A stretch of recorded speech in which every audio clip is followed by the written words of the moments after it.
We are so back. Year 3 of the Phil Steele Show. Kyle Schassburger, Tripp Hurd, and the titan of college football magazines himself, the Godfather Phil Steele, is back with you. It's his show. We're part of the College Sports Now and Varsity Network podcast of networks. And Phil, it's year 3, man. It's so good to see your face. Tripp, I know, is jonesing to talk about FSU, the main card against Georgia Tech in Dublin coming up week 0. One of only 4 games, light slate, so we're going to get a little creative over the next 45 minutes or so. But my good friend, how has your summer been? I know you more than anyone on this planet. You're ready for some football. Yeah, absolutely. It's I work on college football year round, and it's always a lot more fun when the games are being played. Had a great summer. Unfortunately, it was my last summer with my daughter living at home. She's off to college now, so be a little bit of an empty house there. But overall, looking forward to football. Phil, did you take in any more Taylor Swift with her this past summer? No, we didn't get to Taylor Swift. We went to Stanley Cup playoff games, a couple of them in Florida, which was nice. Did a little trip to Atlantis, things like that.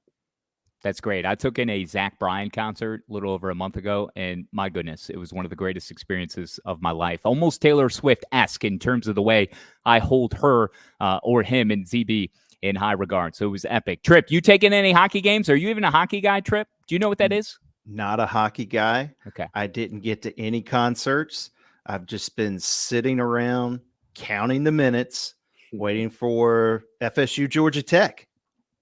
And I know you have some sweet plays too. Yeah, so we do. Why don't we could talk Super Bowl for the Bears. I don't see a loss on the schedule, but we'll circle back to that at some other point throughout the show and throughout the season. Caleb Williams and the Bears are certainly looking good. And Phil, a big Brownies guy. I know one of his producers, the main man Todd, was just on donning a Brownies hoodie today ahead of our first taping ahead of season 3 of the Phil Steele Show. Follow him on Twitter on X at PhilSteele042. I'm at Kyle Schass at Tripp Hurd, right? Tripp, the Lock Doctor. Have we changed the name? We had to change it up, man. I had to go dark for a little bit there.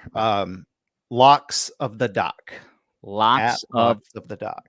At Locks of the Dock. The FCC or the FBI might have been after you, so you had to go into hiding for a little bit. We're not going to talk about it. Why don't you take us to the pitch, though? The weather is showing 62 degrees, Tripp. Scattered rain on the forecast, 12 noon, first game of the day. It's the main card, first of 4, and it's an ACC showdown, Georgia Tech and Florida State. Tripp, I'm seeing FSU given 10.5 in some places, 55.5 is the total. Yep, that's right. That's what I've got here. Phil, this is a big game for Florida State as they try to kind of turn the page, as I try to turn the page from what happened at the end of last season. FSU's got a ton of roster turnover this year. A lot of those guys are off to the NFL now, while Georgia Tech, they're bringing back a lot of guys from a really good offense. How do you see this one playing out over there on a whole nother continent? Yeah, the line's 10.5. And I think you're looking at a Georgia Tech team that's extremely underrated. I rate Haynes King as one of the top quarterbacks in the ACC this year. He's dangerous, both throwing. He had 27 touchdown passes last year, and on the ground, 737 yards rushing, 6.1 yards per carry. They've got Jamal Haynes back at running back. So I think Georgia Tech's offense, very explosive this year. And defensively, when I went over the team with Brent Key, I talked about that rush defense. Last year, they gave up 5.4 yards per carry, over 200 yards per game on the ground. And that's been their focus of the offseason, was to improve that rush defense. Now, Florida State, they lost a lot. They lost Jordan Travis. They lost Benson. They lost Coleman at wide receiver. Lost some great defensive linemen, things like that. But going over the team with Coach Norvell, it seems like they have the potential, if DJ Uiagalelei lives up to his potential, to be even better than last year's team, which is a positive. But when I look at this matchup, I see Georgia Tech as the more experienced team, more complete. They know everything. Florida State's still a work in progress. Brought in a lot of transfers once again. The fact that it's in Ireland, that sort of evens it out a little bit. I think it's sort of like a snow game. It sort of evens it out, which makes me lean towards the underdog as it is. I think Florida State wins the game, but I'm going to take Georgia Tech plus the points. I see Florida State winning this one by around a touchdown. Phil, I lean Georgia Tech too, partly or mostly because of that improved offense, but it starts and stops with Haynes King. I mean, this is a guy who had done something that had only been done one other time before, right? In Georgia Tech history. You've been doing this magazine. This is now 30 years, okay? The most accurate college football preview magazine in the last 29 years. By the way, what is it, a BOGO deal with Barnes & Noble and Books A Million. Today is the last day. Thursday, August 22nd is what I've seen, where you can buy one magazine, get the next at half off. You should use that towards your Phil Steele magazine. But, Phil, you've been doing this since 95. You've chronicled Georgia Tech along with everyone else and their mother when it comes to college football. But Haynes King became just the second quarterback ever in Ramblin' Wreck history to throw 4+ TDs in 3 games. He did something that only one other college player did all of last season in Jaden Daniels, the Heisman Trophy winner, where he threw for 2,700 yards, rushed for at least 600, tossed 25 TDs, and ran in 5 scores as well. This dude is looking to take that next step again, and he's already shown how productive he can be. How high are you on Haynes King and what he can do here for an encore in the ATL? Yeah, I think when you look at my quarterback ratings in the ACC, I believe, let me double check. Georgia Tech. I have Georgia Tech tied for first with the #1 quarterback room in the ACC. And that's with, I believe it's SMU with Preston Stone. And by the way, Kevin Jennings came in and won those last 2 games when Stone was out with injury. And then I think it's Cade Klubnik with Clemson. Those 3 you are most high on inside the ACC. Haynes, I will tell you, Phil, just a little peek behind the curtain. Tripp and I were both in Charlotte in Uptown in July for ACC kickoff for Media Days. 4-day event, a marathon. Haynes King would have rather have been anywhere else in the world but in Charlotte. On that Monday, they were featured alongside Florida State and SMU. Am I right, Tripp?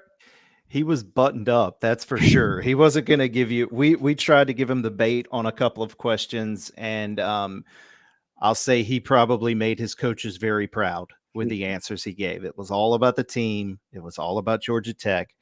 I do have a couple of – I'm not trying to curse us right off the bat here in week 0, but I also like Georgia Tech in this game, plus the points.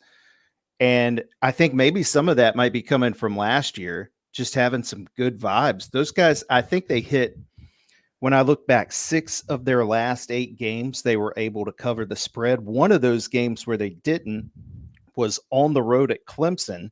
I think they were getting 14 points. They ended up losing by 20, but that was still a game in question going into the 4th quarter against Clemson. So Georgia Tech was playing really well down the stretch. I think they'll carry some of that momentum into this game, but I do want to throw one more pick at you here, Phil, on this game to see what you think.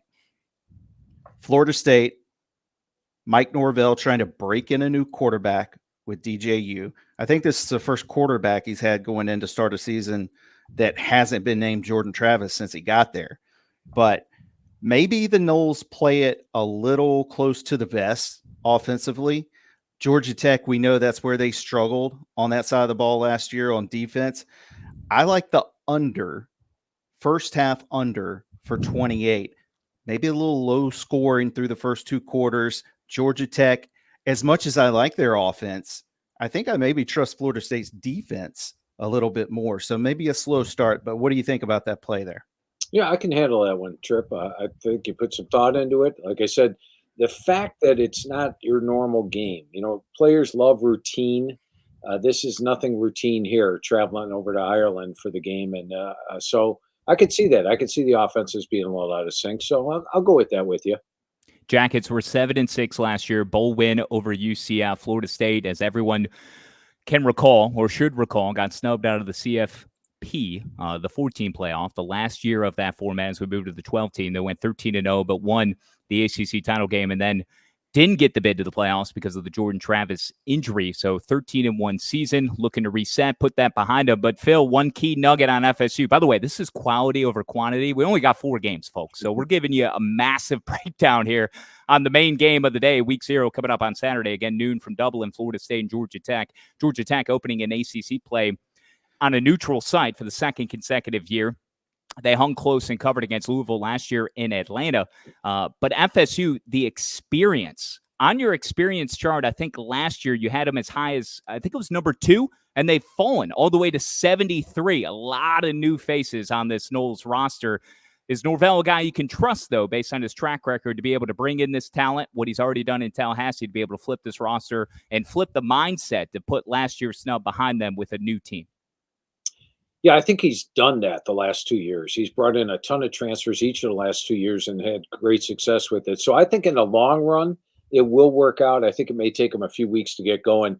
Georgia Tech, by the way, number 24 on my experience chart after being number 104 last year. So you have it. And I did a blog on philsteele.com. Make sure you check out all my blogs. Just go to philsteele.com, hit daily blogs, hit blog archives. You can go back and read them. It was about 2.5 weeks ago. I did one which talked about the teams that have a big increase in experience, like Georgia Tech, and how they improve the next year record-wise. And the same thing with Florida State. Teams that have a big decrease experience-wise have a weaker record the next year. So check out that blog. Go to philsteele.com. Yeah, in addition to the magazine, which I'm holding up, if you see it on the Varsity Network channel on YouTube, through College Sports Now and the Phil Steele Show playlist, it's audio podcast, but we're also putting up the video feed each and every week. And the first of what will be 14 shows this fall with Phil. Online, there is unlimited space, Phil, as I read in your magazine. Don't forget to go to philsteele.com because there's so many more great articles, team standings, polls, all conference, all American teams.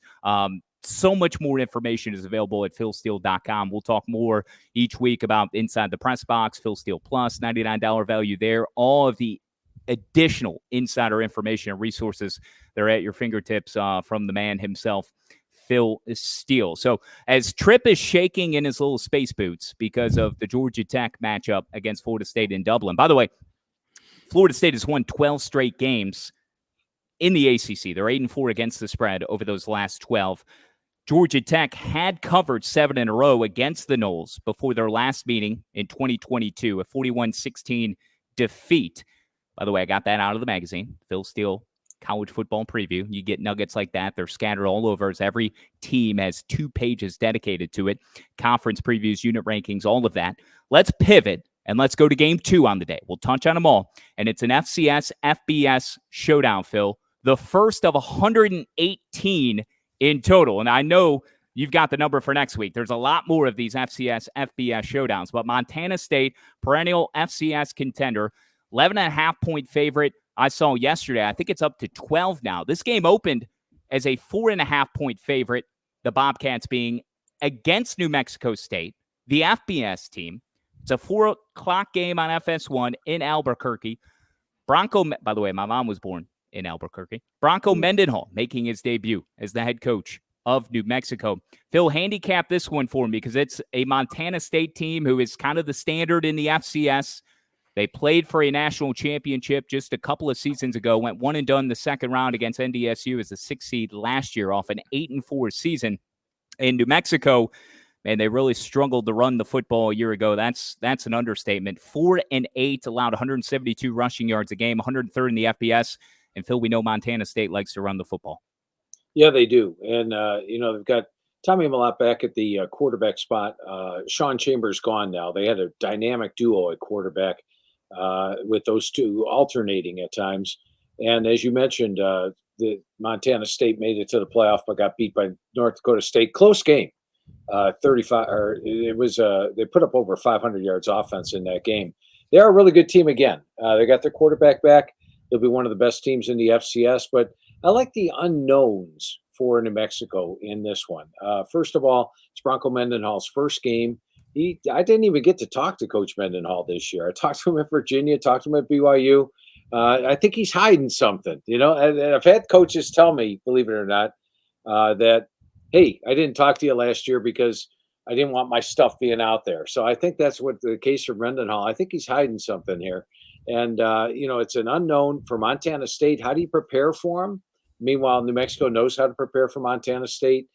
They brought a lot of transfers in. New Mexico did. It's at home opener, first game for Mendenhall. I like New Mexico plus the points in this one. I think they're going to be a dangerous dog.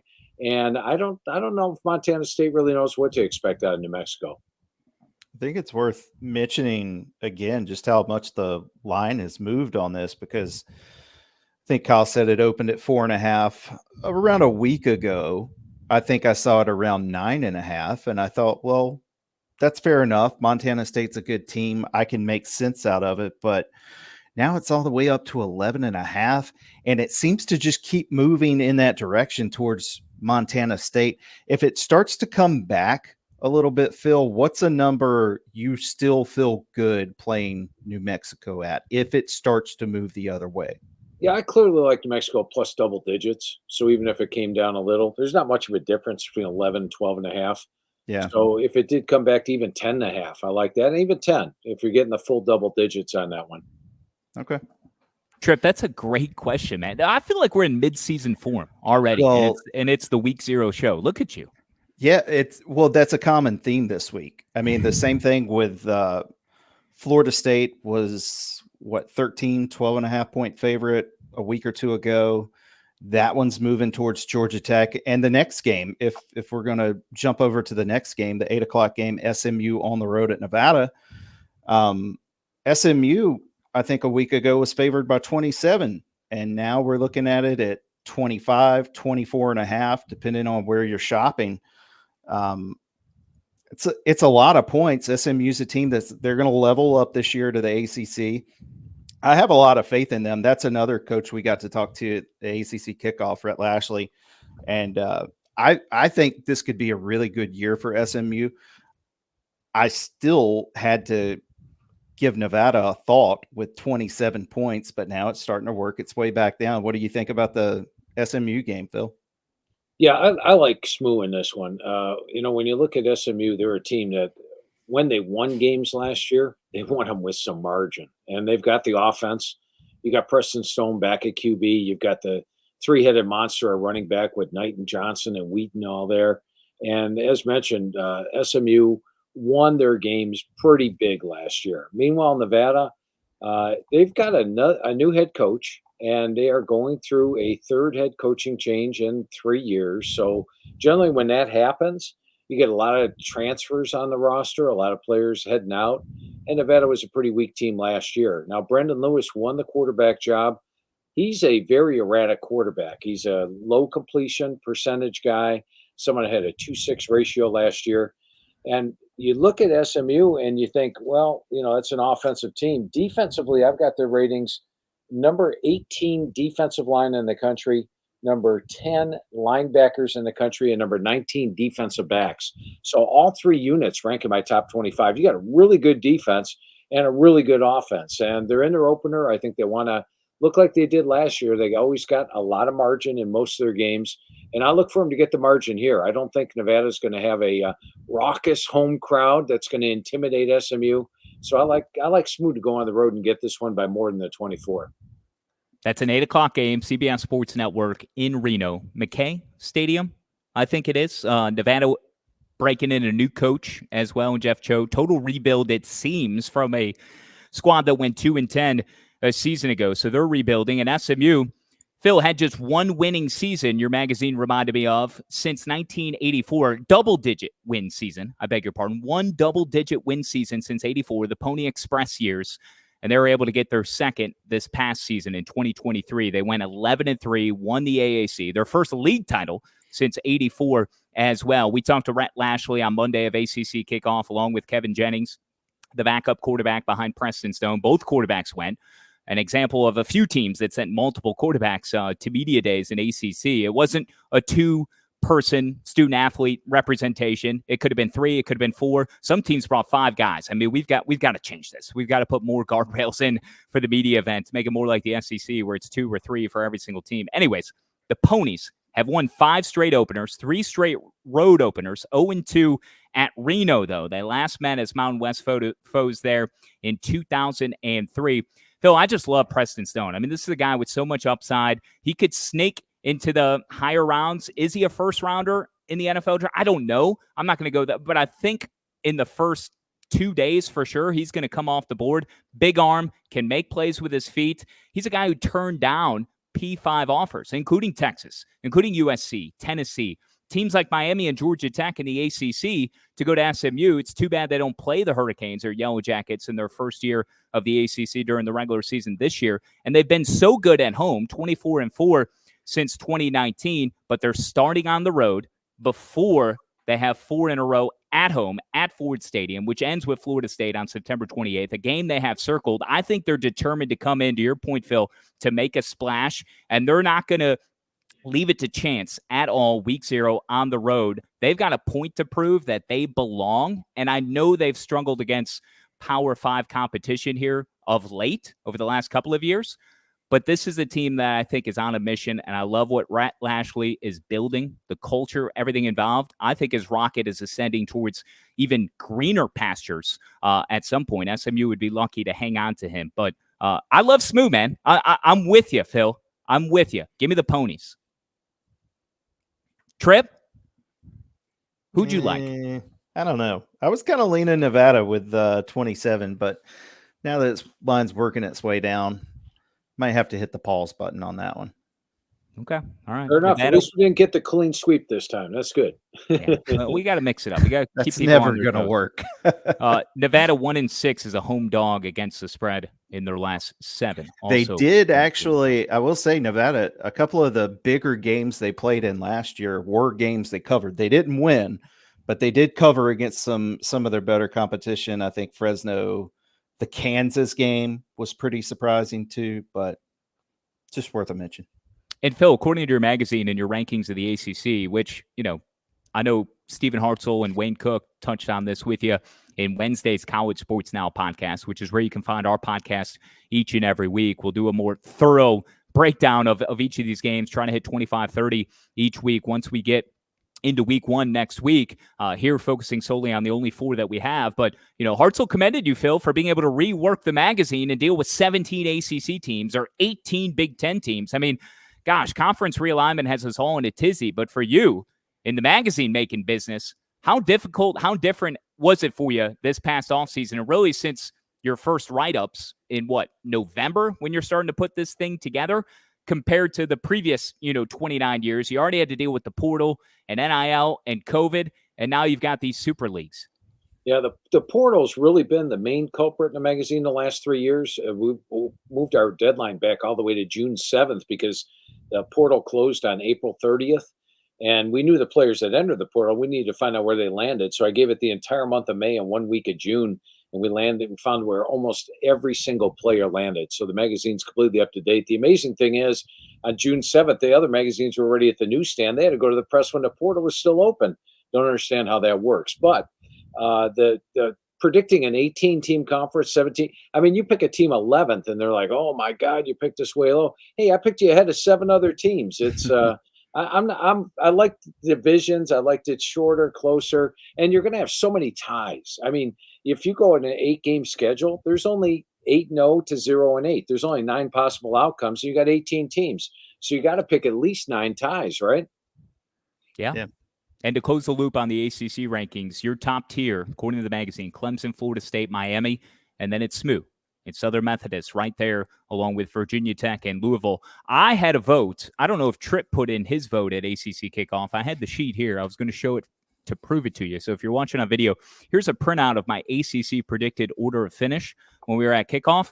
That top team, Phil, is Virginia Tech. I was one of the few handful of voters who put Virginia Tech as my dark horse winner to win the entire league. Then I followed with Clemson, FSU, Miami, and I had SMU at number 5. So, Tripp, who'd you go with to win the league preseason? I took FSU.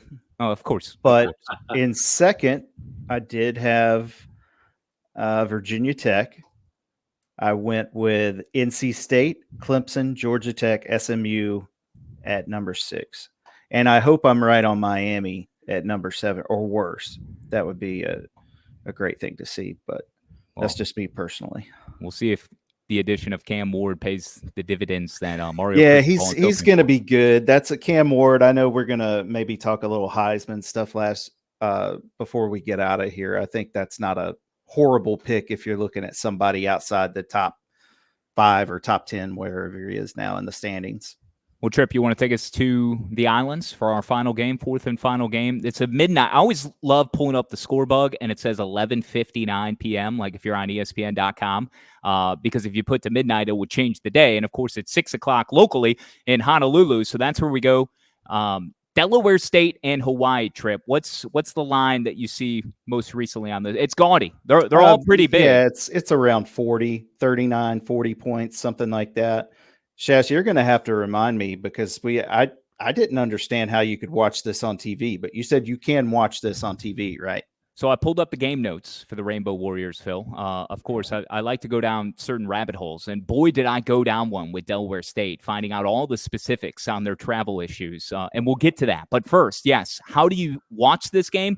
If you're locally in Hawaii, and we appreciate all of our Hawaiian listenership here with the Phil Steele Show, Spectrum Sports pay-per-view, though, locally. It still has a pay-per-view disclaimer next to it, but it's Spectrum Sports in Hawaii.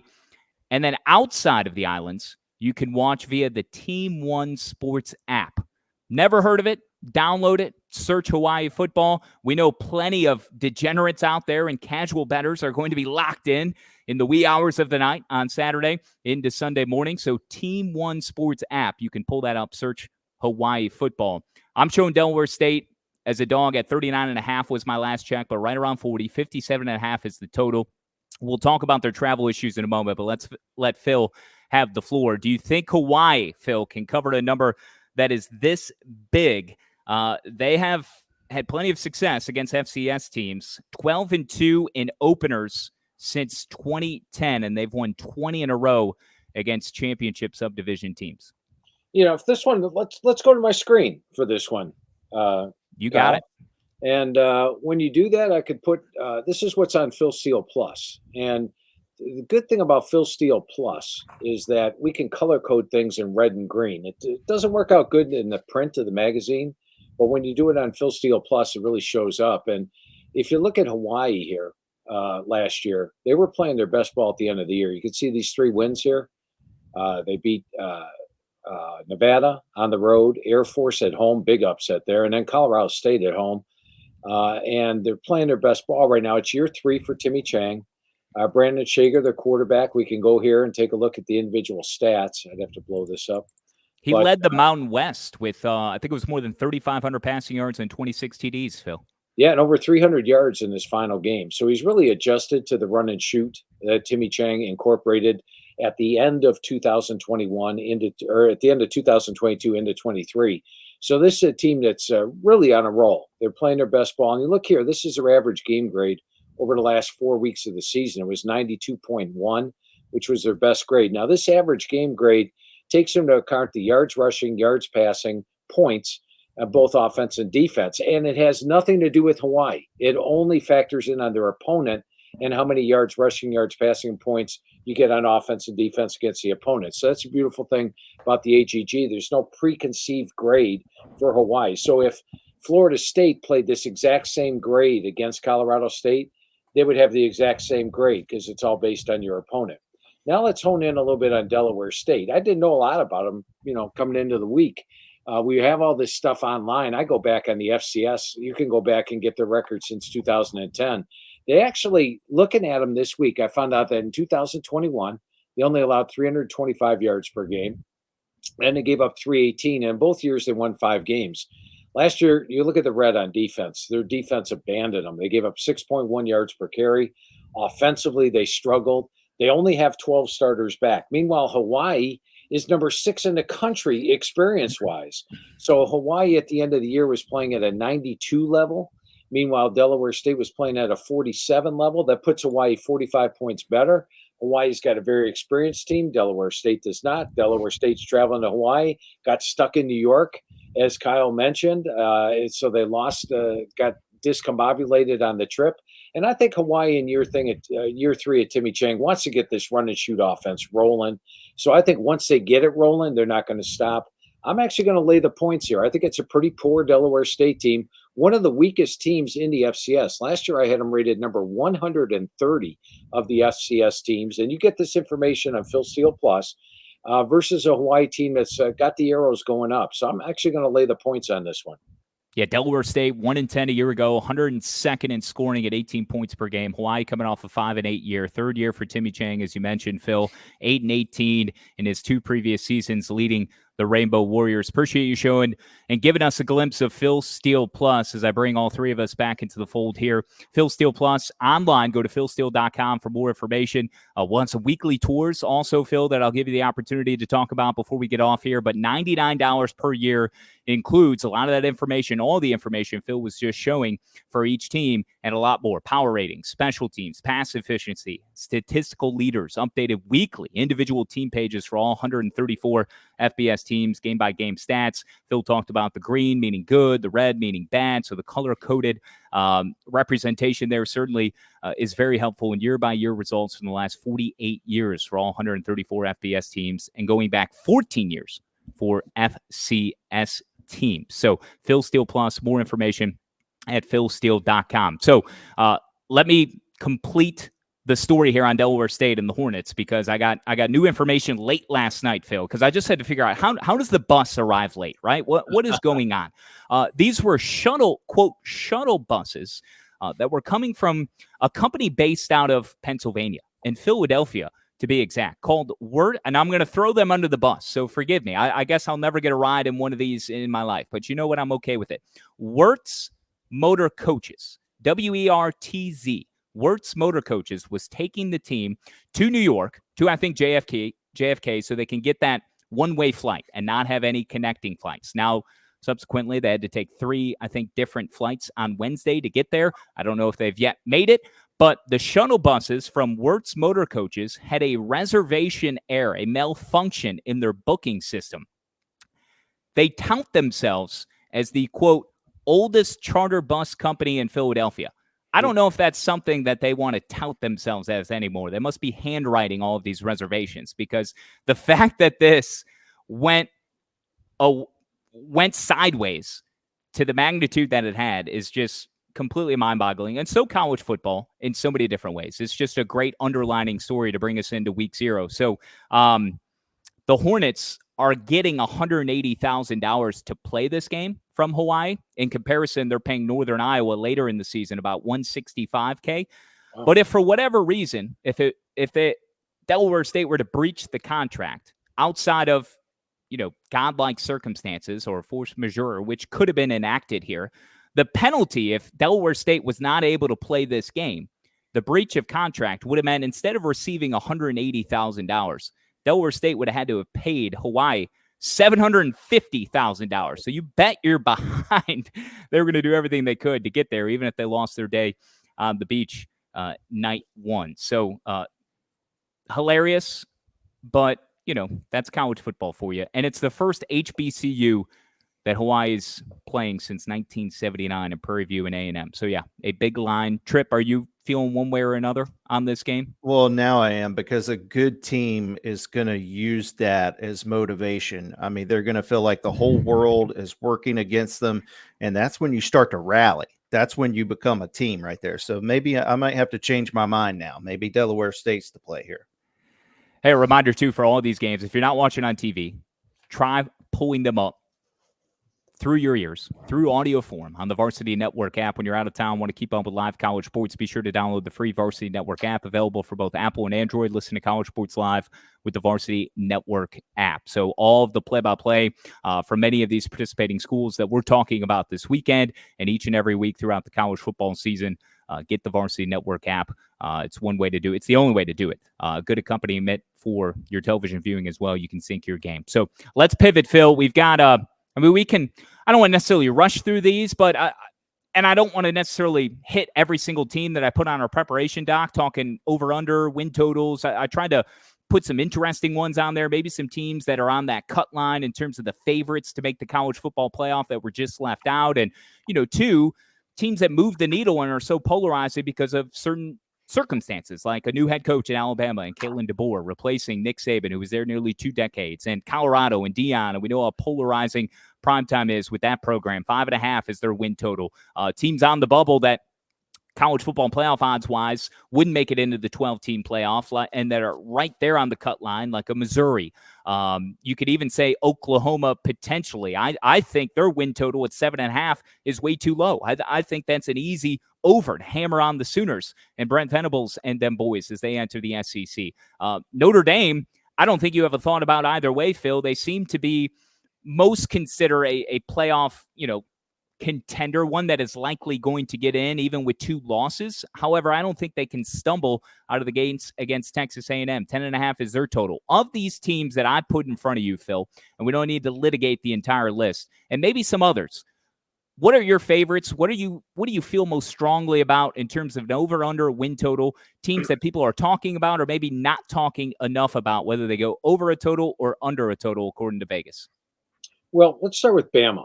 When Nick Saban left and a bunch of players hit the portal, I was thinking Bama might be in for a rebuilding season. But after going over the team that Coach DeBoer and looking at the transfers he brought in, like they bring in the Lou Grosso winner at kicker, and DeBoer, going over the squad with him this year and after going with the squad with him last year, I think he's got more talent at Alabama than he had at Washington. And at Washington, he got to the national championship game. So when I look at their schedule this year, I've got the Georgia game rated as a toss-up. I have a slight underdog at Oklahoma, and I've got them favored in the rest of their games. It's 9.5, I believe, on the Alabama. Is that correct? Yes, 9.5. Yeah. I'm not looking at the doc, so you'll have to. I put some teams in green that I liked sure. and red yep. that I didn't. So just shoot those at me. But I'm going to go over in Alabama. And you mentioned Colorado. I am going to go under. I know Colorado's got the star power. They got the glim, the glamour. I'm a line of scrimmage type of guy, and they've lost all 5 offensive linemen. And while you're bringing in 5 new offensive linemen, that's like throwing away your deck or throwing away your 5 cards in poker and getting a new hand of 5 cards. How's that going to work out? They're all trying to work together. I think the weakness is at the line of scrimmage with Colorado, and they would have to get to 6 to top that 5.5 total. I'm going to go under the total with Colorado. Let's shift to the Southeast. Let's hit Clemson in the ACC and Florida in the SEC. Billy Napier, seems like all eyes are on him, and then Sam Pittman at Arkansas. I think Arkansas's total is 4.5 too, if I remember correctly, as is the Gators. What do you think about Florida's chances of staying over that 4.5 marker? And then 2, Clemson in the ACC. I know that's a team you're high on and you're projecting as maybe the ACC champion. Yeah, first of all, let's start with Florida. And talking to Coach Napier, I said, Coach, last year when I talked to Coach Napier, I'm like, Coach, Graham Mertz, seriously? This guy doesn't fit your offense. He's not mobile. And he didn't do that great at Wisconsin the last couple of years. He's like, Phil, he's intelligent. He's the hardest working guy on the team. He's going to come in. He's going to have a great year. And what does he do? He leads the SEC in pass completion percentage. Had a great ratio last year. Yeah, the team success wasn't there, but it wasn't Graham Mertz's fault. So I tend to listen to Coach Napier when he talks, and he usually gives me the real side of the story. So I said, Coach, the schedule this year, oh my goodness. It's like, Phil, at the end of the year, you might just say, hey, that schedule wasn't quite as tough as you thought it was. So I put them on my most improved list. And let me tell you, to make the most improved list, you had to have a losing record last year, and I think you get to a bowl game this year. So by telling you, I think they're going to get to a bowl game. I love over 4.5 with Florida. They've got an outstanding defense. They've got Mertz. They brought in an outstanding true freshman quarterback behind them. It's a talented Florida team, and I think they can win home games against Ole Miss, LSU, in the swamp. So watch out for Florida this year. They topped the 4.5. And with Clemson, Dabo Swinney gets beat up because he's not using the portal, right? Oh, you're not bringing any kids from the portal. He doesn't have to. He only lost 3 kids in his 2 deep to the portal. And he's got probably the best team chemistry of any team in the country because these kids were recruited to Clemson, and they're all big-time recruits, and they all stayed at Clemson. They're not worried about transfers coming in. They've got Cade Klubnik at quarterback, who had an outstanding ratio last year. I think he's going to get even better this year. One of the best defenses in the country. And last year, they lost 4 games. In those 4 games, they had a 95-60 first down advantage. The Florida State game, Tripp will know, they didn't trail for a single second in regulation. They missed a game-winning field goal late in fourth quarter. The fumble return for a touchdown was huge. They really outplayed Florida State. Should have won the game, didn't. And I think that gives us some value on Clemson. I love Clemson's over as well.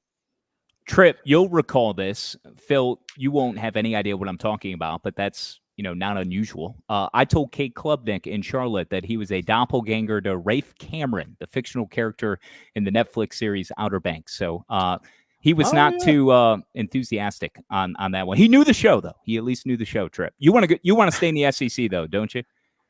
I want to throw one at Phil here. It wasn't on the list, but it's when I was looking at win totals, a team that stuck out to me from the SEC, Texas A&M. I think a lot of people are going to say that 8.5 is too high, but looking at their schedule, I mean, every team, it's going to come down to a game or two, but I think Mike Elko could have a really good year there in College Station. What's your feel on the Aggies going into 2024? Yeah, they're a dangerous team. We're going to learn a lot in the opener against Notre Dame as to what type of team it is. But here's the thing: when I talked to Coach Elko, and he's had some really good defenses. You go back to 2021, his defense at A&M allowed 15.9 points per game. And when we finished the defense, he said, Phil, this may be the best defense I've ever coached. So that gives Texas A&M a really good defense, one of the top ones in the country. And offensively, if they can keep their quarterback healthy, Connor Wegman, then look out. And when you look at the schedule this year, I do have them a 4-point dog at Florida in the Swamp, a 3-point dog at South Carolina, and a 3-point dog against Texas. I've got toss-up games against Notre Dame and Auburn. But all those games are close to the spread. It's a team loaded with talent, naturally. They've been bringing in great recruiting classes in recent years. And Mike Elko gets the best out of his team. I remember his first year at Duke. After going over the roster with him, I went ahead and picked Duke very low in the ACC. And they went out and won like 8 games that year, had a great year. So Elko will get the most out of the talent on hand. A lot's going to depend on the opener, I think, if you're going to get your over. Most books that I'm tracking here with the over/under total for Texas A&M have the Aggies at 8.5. You have to win 9. Yeah, 8.5. I mean, but Phil, am I wrong based on what you just said about Elko? I mean, that is a testament to who he is. Look at what he did at Duke. There's a reason why he's in College Station now. I think for once, Texas A&M made a logical decision here when it comes to football. I mean, Mike Elko, I don't put it past him that he can come in and get to 8. I don't know about 9, though. That's a strong total out of Vegas. It's tough. That's why I think it's a sneaky play. Yeah, that's a strong one. Phil, I got a question about let's do West Virginia. I think 6.5 is insulting based on what Neil Brown did a year ago to save his job. 6.5. I mean, West Virginia was resurrected back, from the ashes. I mean, Neil Brown, the grave had been dug. There was a 6-foot hole in Morgantown. Now they get Garrett Green back. I've heard some outside speculation that this guy can put his name into the Heisman conversation, which we'll talk about in just a moment before we say goodbye and wrap up our Week 0 edition of the Phil Steele Show. But what do you think about the upside for West Virginia in a new look Big 12 this season, Phil?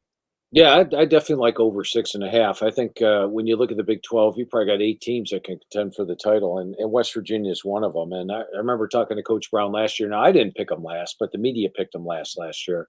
And that really burned them, and they were mad, and they had a great offensive line, great run game, and they've got an outstanding offensive line. They've got the run game. They've got the quarterback and improved defense. I only have them a dog in 3 games this year. I have them a dog against Penn State in the opener, at Oklahoma State, a 6-point dog, and then a 3-point dog at Arizona. Do have a couple of toss-up games on the schedule, at Texas Tech, at Cincinnati, and at Pitt. Those are 3 big games that are going to determine whether or not they can get there. But I think this team clearly clears that 6.5 level, and they're a Big 12 title contender. Neil Brown's a very underrated head coach. One that was on the hot seat heading into last year, no longer on the hot seat after a 9-win season. Phil, you referenced the most improved team, so I want to give you a moment to gloat about your top team in that category. Based on a team who had a losing record, didn't make a bowl, and you're projecting to definitely make significant progress this year and get to a bowl, and that's East Carolina, a team that you were repping with the boys earlier this week with Wayno and Hartzell. ECU, 6.5 is the win total that I'm seeing. A squad under Mike Houston that went 2-10 last year, a sleeping giant of sorts in the AAC in Greenville, North Carolina. What do you think about the Pirates? 6.5 is like stealing money there. I mean, you got to take East Carolina over the total. When you look at East Carolina last year, I thought Garcia was going to be a good quarterback. Didn't turn out that way, but they're not. Mason Garcia. And now they bring in Jake Garcia and they got Caden Hauser at quarterback. You're going to get much better quarterback play. The schedule's a lot easier this year. When you look at the schedule, they avoid most of the big boys in the American Conference. They do play UTSA, but they get them at home. And they're starting to build up that home field edge back to where it was under Ruffin McNeil before they amazingly let him go. Still don't understand that. I think they're getting back there. And when I look at East Carolina's schedule, I have them favored over Norfolk State, favored at Old Dominion, slight favorite over App State, believe it or not. I think they're very tough at home. Charlotte, Army on the road, both have them favored. Temple, FAU, Tulsa. I've got this team at like 8.5, 9 wins this year. So grab that 6.5 and go over with East Carolina. They're going to be a much better team. When Houston took over, his defensive line was small and speedy. He doesn't like small, speedy defensive lines. He likes big, physical defensive lines. That's what he's got this year. Better quarterback play is going to be the key. All right. I like my A&M pick. I like it better than Shass's West Virginia pick. We'll have to come up with a bet on that before the season starts. Kyle, before we wrap up here. I also let it go on record. Stanford goes over 3.5. I love the Cardinal. I love Troy Taylor. Total rebuild last year. Alec Io Manor, the wide receiver, I think could potentially break out as one of the best wideouts in America if Ashton Daniels really clicks under center. I love everything about by the way, I learned that Troy Taylor, his ball boy when he played for the Jets in the early 90s, was Lane Kiffin. Learned about that at ACC kickoff in Charlotte. Spectacular. So put me on the record. Stanford over 3.5. They'll make some waves in the ACC this year. Watch out. Okay. With Io Manor at wide receiver, you know that in the Colorado game last year, the game that really emerged, that was the first game last year that he took his knee brace off. And he had a great second half of the year. And now he's around for the full season. We should have had that intel in Charlotte. I do so much background on these guys. I scrub their social medias. I Google the heck out of them, but I never saw the knee brace thing. I would have talked to him about that. Tremendous young man. I mean, a Canadian dude who's trying to, he's definitely got a future in the NFL. He's going to become one of the better Canadian-bred NFL players, I think, in the future, but still so much to accomplish at Stanford. All right. What did he eat for lunch that day? Do we know? Ooh, I do club not. A club sandwich, yes. Phil's got somebody watching. All right. Before do we want to talk Heisman sleepers? Yeah, let's think let's jump in that. Gabriel is a very good favorite, by the way. I think that's an appropriate person to be the odds-on favorite right now. Just looking at the list, I mentioned Cam Ward earlier. If you want to go down a little ways, Brady Cook, Noah Fafita, maybe Cam Rising could have a big year if they make the playoff. Anybody that sticks out to you, Phil? Yeah, I think Cam Ward might be worth a look just because he's going to be used a lot. Coach Cristobal is very high on him. He's very low in the rankings, but really any of those guys at the top. The Heisman usually comes down to a quarterback that's playing for a team that's going to make the playoff. Now more teams are going to make the playoff this year. So I think a lot of QBs have an excellent shot. In the magazine, I went with Dylan Gabriel, and he turned out to be the favorite. So, we'll see how it all turns out. Yeah, it's littered with quarterbacks at the top of the list. I don't know where the value comes from initially as you go down. You got Gabriel, Beck, Ewers, and Milroe, Dart, Howard, Nico at Tennessee, Nussmeier, Ward, Leonard, all there at plus 2,000. That's Riley Leonard with a new home at Notre Dame this year. First non-quarterback with some good odds. Travis Hunter at plus 5,000. So what is that? 50-1. Luther Burden, 60-1. Ollie Gordon at 66-1. That's interesting. Yeah. So if I had to pick a favorite, I want to go non-quarterback. I mean, I like to think outside the box. So give me Ollie Gordon. Mike Gundy said no more negotiating, no more talking about NIL. The agents can call him after the season. I think it's football time at OK State and in Stillwater, and I like Oklahoma State to maybe bang on that door to the college football playoff. So give me Ollie. That would be my favorite. Phil, it's been a blast, man. Week 0. We appreciate you so much. Talk about Phil Steele Plus. Talk about yourself and maybe the weekly tours that you might be providing to us in the coming weeks through YouTube. The best way to follow all of your content we know is at Phil Steele 042. Phil Steele .com is the place to be, Phil. So what can we be on the lookout for in the coming days and coming weeks from you? Yeah, I just did my week 0 Phil Steele Plus tour. So that's up and available right now. Just go to philsteele.com or go to my Twitter or X or whatever it's called nowadays, as you mentioned, at Phil Steele 042. But Phil Steele Plus is what I use. I mean, it gives you the last 48 years results is versus the spread.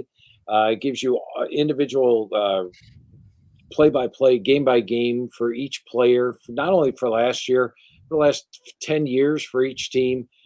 Just loaded with information, so much information. You can find out how to use it on the Phil Steele Plus tour, but it's really what I'm high on, the Phil Steele Plus. And of course, the magazine this year, exclusively Barnes & Noble and Books A Million. If you're looking to buy it in the store, it's 352 pages, 2 full pages on each team. But we also digitally have an FCS magazine with 2 full pages on every team. Exact same amount of information as in the FBS magazine for the FBS teams. So if you want to become an FCS expert, how many games did you say were FCS versus FBS this year, Kyle? 118 total. Yeah, and I tell you what, there's more value on that than there is betting on Clemson, Georgia, because a lot of people out there don't know a lot about the teams. You get that digital magazine, go to philsteele.com, go to the store and get it.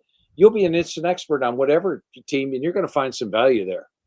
Magazine's come a long way from 95, Phil. 192 pages, black and white, now 350 plus here in year 30. Go to philsteele.com. Information about Phil Steele Plus, as Phil alluded to, that's at $99 per year. Phil will be back next Thursday. We'll have a week 1 edition. A lot more games to talk about, so we won't spend as much time on each of these. We'll go rapid fire, and that'll be kind of the platform for us each and every week through week 13 into conference championship weekend potentially as well. Phil, we thank you so much. At Phil Steele 042. Tripp Hurd, drop your X. What is it? I got to ingrate it into my brain. It's at Locks of the Dock, DOC.